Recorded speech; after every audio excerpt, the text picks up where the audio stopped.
set that they had was absolutely fantastic. You could just see the steam rising out of the Dreamcast, and that's just the noisy CD drive, of course, obviously. But it was still going down to the wire between these two heavy hitters and warriors. And what I love about it too is just that like these two players bring so much to this game. They bring so much life to this game, and it inspires. I mean, we are playing CVS2 in rotation at my local arcade, and like we mention these guys' names a lot. Like not only are they just content creators out there, but they're also the standard bearer. Like how many hashtags can Dr. B make about us, you know? Word. I mean, listen, they're like flag bearers for the game, right? Like you said, great ambassadors, guys with tenure and the scene. And of course, you know, JEBAILEY turning his passion from a game like CVS2 into running one of the biggest fighting game tournaments, and on the same end of Dr. B, just being someone who's always promoting the game, who's always like, yo, I'll defend my title, I'll go here, I'll travel, I'll play in this one. He creates titles as well. He creates music as well, and he's pretty damn good at that. So, you know, Dr. B, definitely someone that you want to have as like a flag bearer for your game. And I was thinking about this too, Chris.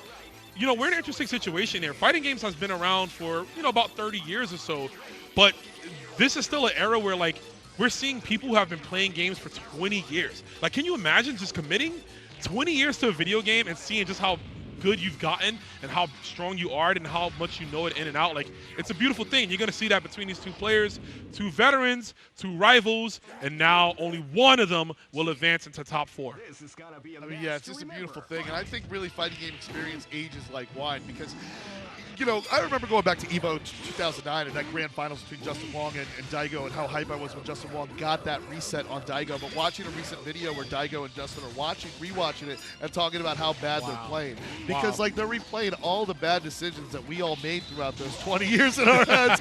And that's the thing about fighting games. They give us that honest reflection of that here, too. And you see both players well-versed in what each other's abilities can do here. Dr. B bringing out that S groove because, you know, he wants to bait the debate, you know, and he wants to be able to kind of call out and then be able to beat JEBAILEY at his own style, at his own game. I'm trying to see him hit that debate pose, too, if he if he wins. I want to see him hit that real quick. Right now, JEBAILEY hitting that cross slash, goes for the cross-up. Dr. B, like you mentioned, well-versed in the player versus player matchup here, goes for the crossover, the cross-cut, excuse me, Blanca ball, if you will. Yeah, he auto-corrects his roll like a smooth operator on spring yard zone speed running set Sonic 1. And there he goes, getting that drop kick involved, that direct lightning, going to keep chipping it out, going after the guard gauge. Now, one thing I want to point out here is JEBAILEY's using the groove that was my favorite growing up as a kid, which is End Groove. End Groove gives you a lot of access to mobility, but JEBAILEY's just using that to jump. Come on, do better.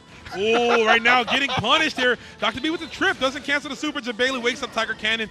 Nobody home, and like you said, man, spring yard zone just rolling on through there. And we're seeing a contrast in JEBAILEY's gameplay. Last game, we saw him be a little bit more reserved, right? Check for answer is right now, he's kind of rushing in, and Dr. B is taking advantage of that. But he's definitely not smiling or giving a thumbs up after that round. And let's see how he cleans it up with this block in particular. He gives that effort. But yeah, likewise, End Groove, you get those 2 stocks, and like you have to manually activate that stock. And then when you get that gives you access to level 3, but you're a little bit too low beneath the radar. Tries to sneak in another one. Yeah, good punish there. That was sharp. Good stuff by JEBAILEY there with the ratio 2. Got that punish, and he got those 2 stocks in there. Now also, like, I like to pop off and get that stock going early because, like, I know maybe people can agree to disagree here, and I know there's a fantastic guide about End Groove that was written by one of my favorite players, which is Bucktooth, and I cannot shout out that guide enough. It's fantastic. But with that, like, it gives you a 20% boost in damage there, and especially early on here where Dr. B has to do some of the work to get access to supers and such as he's not critical of health. Oh, yeah. You see him there. Looks like he's just big chilling right now. He's got Max going to be running out very soon, but like you said, JEBAILEY did pop. He's only on 1 bar right now, going to get the second one. And yeah, I mean, there it is, get that damage boost. Like you said, I'm more familiar with that from KOF98 because it's the same exact meter, gives you a massive damage boost, and sometimes it's often better to go for it. The super is missing some rolls there, not sure what's happening, and he's going to punish that with the Psycho Crusher. Dr. B taking the first game. I wanted to call you back on that roam, actually, because of the S groove is actually the extra feature. Yep, it's extra, yeah. In KOF 98. Now, I actually argue that I think I was saying in previous streams that I thought it was from the Art of Fighting. Because I'm used to that manually charged, but some people have corrected me and said it's actually from like KOF 94. Yeah, 94 to 95, 94 to 96. And then the End Groove is the advanced side of that, which started in 97 up until even like some games kind of use it now. Obviously, they tweaked it and added more mechanics. But the thing is, you're kind of right. You're right and wrong because it's like in Art of Fighting, you do have a meter that charges up for super. It's just that it doesn't function like this. What it does is changes the properties of your special moves. That's why Dan has the fireball that goes nowhere, because when you don't have meter, it goes nowhere. You have to charge it up. Special moves drain that meter as well. It drains your meter, yeah. It's a special move meter, basically. If I was to call, hey, man, I love Robert Garcia, so I wish he was in this game as well. So he's funding the tournament in this game, right? Him and Ken, I think, are funding the tournament. The Masters Foundation and the Garcia Foundation. Yep. So down 1-0 here, Rome, to take it back, and we will talk more about this foundation. Of course, I have a bone to pick. But with that said, JEBAILEY making some adjustments here. He's going with the K group, which is a group that he's known to be more familiar with, missing those anti-airs, whipping. Now with the K group going down there, but I really love this color and setting for Claw. It's fantastic. Is that 3 punch button color for Claw? I believe it's one of those, because you get definitely one of those funky colors where they change the hairs or someone looks like they're like playing for the Lakers. I know, like for instance, if I'm not mistaken, like Kim Cap-Wan, like 3 punches is Lakers and then 3 kicks is Celtics. Oh, let's go. It looks like those. I mean, it could be one or the other switching around. I could use the L1 and the L2 button all the time, so here we go. Right now, though, man, Dr. B commanding life lead right now. JEBAILEY unable to really get out of first gear.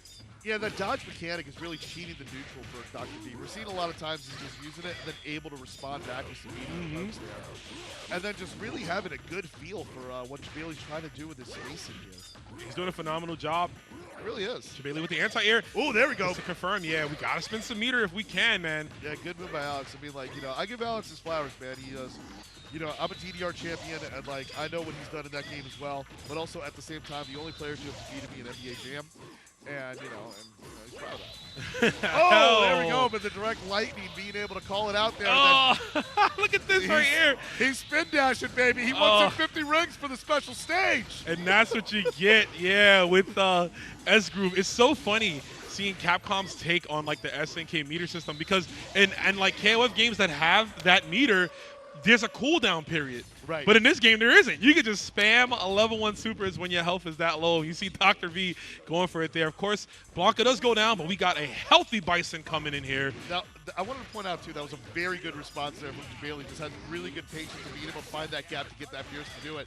Let's see how he can come back against this Dictator. I mean, I've seen him pull off some good comebacks, especially in these situations. Yeah, unfortunately, not going to happen there. We're going to have to rely on this Anchor Blanca. This is loser side. Will our tournament organizer go down? Will he be able to come back and create the ultimate babyface comeback that I know JEBAILEY would like? Yeah, but very generous was the timer on Dr. B's side. Gives him a very significant restoration of HP. That kind of looks like if you're just Elena from Third Strike, you got that much life back. And that's really going to be telling as it's match point for Doc. As it's, I got to say, hashtag point for Dr. B against JEBAILEY here. Hashtag point, hashtag strike first gaming. And right now he's trying to strike first with this victory. Psycho Crusher sends it back. Dr. B already thinking about what's the cover of his next mixtape. All right, 2 scoops of his ice cream cone. See what you got. Checks down with the slide. Good stuff. Oh, great catch. I love the S group and what I call the receipt with the poke and the knee press receipt there. But he's just going to keep on stopping because I'm got advantage on block too. Why not? Yeah, might as well go for it there. Nicely done. Anti-airs with the knee press nightmare. Doesn't get all of it though. Yeah, but he's still got more than these. Yep. More than JEBAILEY got them buttons to get out of there, and now he's charging up, getting that level 3. Can he chip out with that Mega Psycho Crusher, making it look like a bad ending of Alpha 3? Oh, and that was it. Matching JEBAILEY in the air with that patented medium punch there. Gets the juggle point, allowing for the Psycho Crusher Super. And, of course, Dr. B going to take another chapter in this, rivaled history between these 2 players here. Good stuff, though, for JEBAILEY. Yeah. Being able to run a tournament, do some hosting, and still have time to play the game is no easy, bout at all. And, of course, he's one of the only real TOs that are able to do that, right? Like, it's really hard to do that at these events.